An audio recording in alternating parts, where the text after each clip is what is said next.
No, never ideal to have your pads on before lunch, especially when you're at number 11. But no, it wasn't. No, it was obviously sort of we got off to a good start there with 30 odd for none and looking comfortable. But they've got some world-class bowlers and they showed that today in that kind of first session. So it was obviously tough conditions and not the first session we would have wanted. What was with the conditions in the first session? How was the conditions like? I think it was just slightly damp and a bit tacky, so maybe it spun a bit more because of that. Then as it dried out, it kind of got a bit lower and slower, and maybe not the same kind of zip for the spinners. But I think that would be the main difference between that first session and then later on. Well, Tim, winning the toss here seems like a huge advantage at the start of the game, but now with 172 in the board, do you think now Ireland will be chasing the 8 ball? So do you think that you have thrown away the advantage?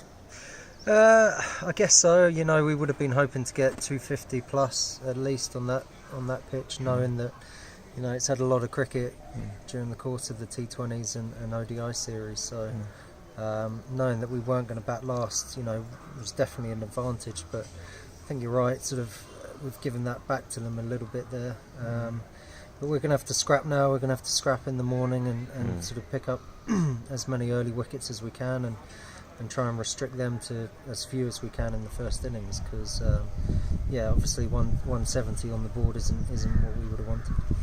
Do you expect the wicket to break up enough for fourth innings to become really difficult? Yeah, I think so. I think as it showed myself and George, sort of if you got yourself in, it wasn't too bad, and we just needed a couple of partnerships early, and maybe we would have been up over that 250 and pushing on towards 300, which I think would have been a really good score in the first innings. So it's difficult to tell after day one, but we've got to come back hard tomorrow and try and restrict them and dry them up and keep them to as low a first innings score as we can. How come you're batting 11? You obviously haven't seen my batting for the last few years. There's a good reason for it, but no, it felt good even from the start today. I felt quite comfortable. I hadn't scored a run in 2 innings in 2019 yet, so it was nice to get the first one. And then, felt comfortable with George. We've had a couple of partnerships before, and he's a good guy to bat with. What was the talk like as the partnership?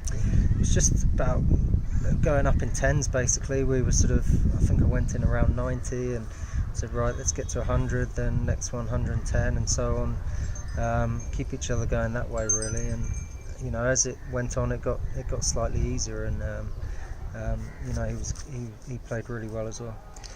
2 first innings and 2 really low first innings for Ireland. Of course, the conditions were much more difficult in Malahide. Is it becoming a concern that you're not able to see through those difficult phases?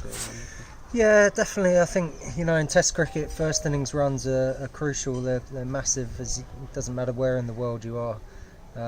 So you're always going to be chasing the game if you don't get a good first innings score.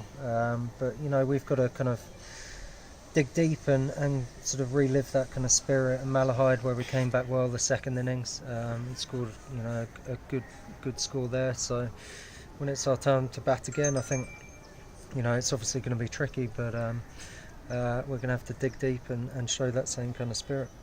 Just about your personal career, 2015 World Cup, preparing for it to get injured, how totally disappointing, and then to be able to play Test cricket, is it like a redemption sort of? Yeah, definitely. I think that's my biggest regret in my career, getting injured just before that tournament. It was such a big tournament. The boys had a great time and got some good results over there, so that was pretty devastating. But if you'd have said to me, get the chance to play a few Test matches, then I would have bitten your hand off, because when I first started playing for Ireland, it didn't look possible at all. So that first one was a dream. To play another one here and then to have one at Lord's against England in July is beyond my wildest expectations, really. And you have played for Middlesex, so playing a Test match in Lord's it will be a dream come true for you. So it will be. It'll be home away from home. It's a ground that I know well, and it's a special place to play, whether you're playing a championship game for your county or a Test match. So That week's going to be really special for everyone, but especially for me, I guess. Could you talk a little about how that injury happened and what you went through at that time? It was playing rugby, actually. We play touch rugby in the mornings, just fairly innocuous. I just pushed off my right foot and I heard a noise, and I was like, that's not good, and I kind of tried to put some weight on it and couldn't. Then went for an x-ray that day, and I kind of knew something was wrong. I knew I'd broken something. So I basically fractured my metatarsal, the outside one on my right foot, and had a screw put in it. So touch wood, it's been fine since then, but obviously to miss that tournament was pretty devastating, and then to miss out on a World Cup in England this summer as well